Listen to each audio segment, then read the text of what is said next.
Hi everybody and welcome back to the Upper Room. This week is part 7 of my series on the 10 Commandments.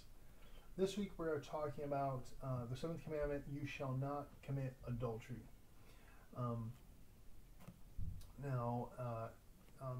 the old law, the law of Moses, that God gave him the 10 Commandments, that he also gave him other rules and statutes concerning lots of other things, down to if someone hits somebody, how the person that hit someone should be, judged or brought to justice or let go or let off, all these kinds of other rules too.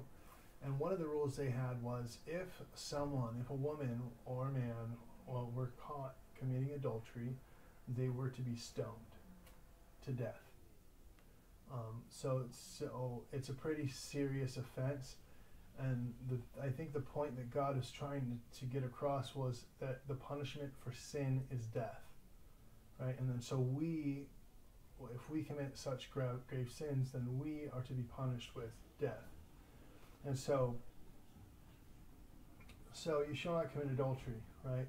So this is pertaining to like sleeping with someone outside of marriage, sleeping with somebody that is married, or sleeping with someone who's been divorced, right? As far as what Jesus states later on in his ministry. So committing adultery would be like to cheat on your wife, for your husband for your husband to cheat on someone against you. But Jesus emphasized this, and we also see Jesus. Also, there's a scene where a woman was caught committing adultery. So 3 men captured her, kind of beat her up, roughed her up, and brought her into the middle of town and threw her before the feet of Jesus.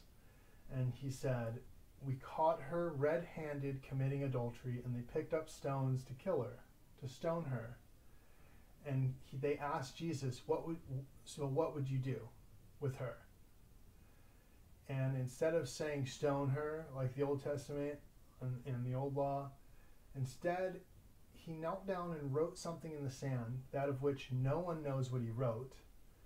And then, some can say like he drew a line in the sand, and then he stood up and he said to them, whoever is without sin, cast the first stone.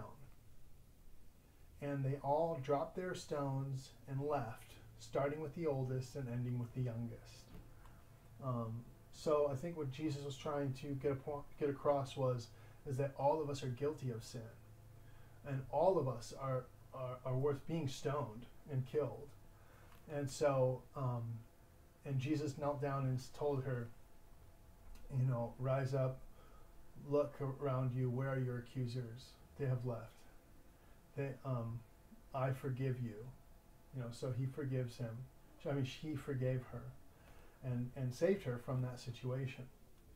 We also see later on when someone asked Jesus about divorce, and they asked him,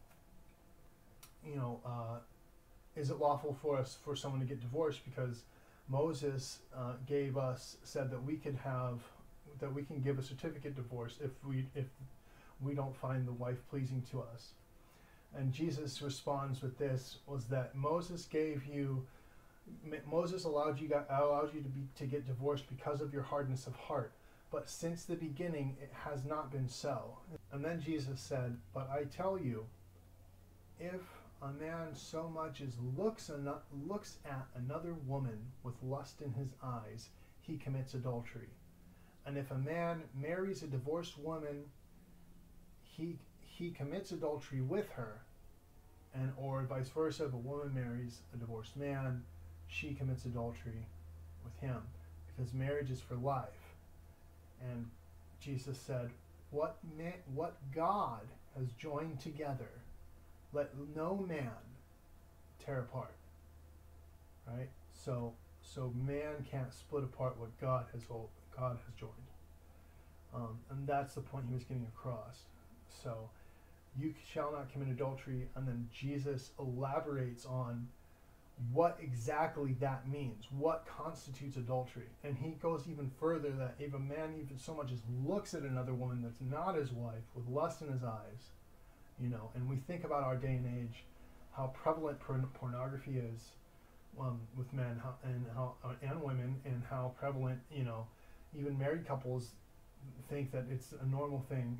I mean, it's not normal to watch two people having sex. So I wanted to bring up this topic and elaborate on it, because it's kind of an extensive commandment, because God instituted it, God our Father instituted it, and then God the Son elaborates on it later in his ministry, because by his own people, by the Jews who were Orthodox Jews who live according to the law, questioned Jesus on these topics, and Jesus made things clear for them, because they thought that it meant this or it meant that, and Jesus said yes and then some. So, and a lot of people think like, oh, if I'm a Christian I can just do this, you know, and or I can go off and go and sin and it's no big deal and whatever. I beg to differ. Jesus actually clarifies and makes it even more stringent and strict, that you can't even look at another woman. And it's strict for a reason. Eternal life, forever in heaven. Jesus proved that he rose from the dead. He proved he could raise his friends from the dead. And if we're his friends, we too can be raised from the dead. We too can live forever. We too can have eternal life. You know, so that's what we're after. Otherwise, Christianity is just a bunch of rules. You could be a part of any other religion for a better way of life, but no religion gives you the promise, like Christ did, that if you follow him, you too will live forever. That's why we're Christians. So, thanks again for watching The Upper Room. I'm Jared. I'll see you again next week. Tune in next week for part 8. You shall not steal. Thanks again. Have a nice night.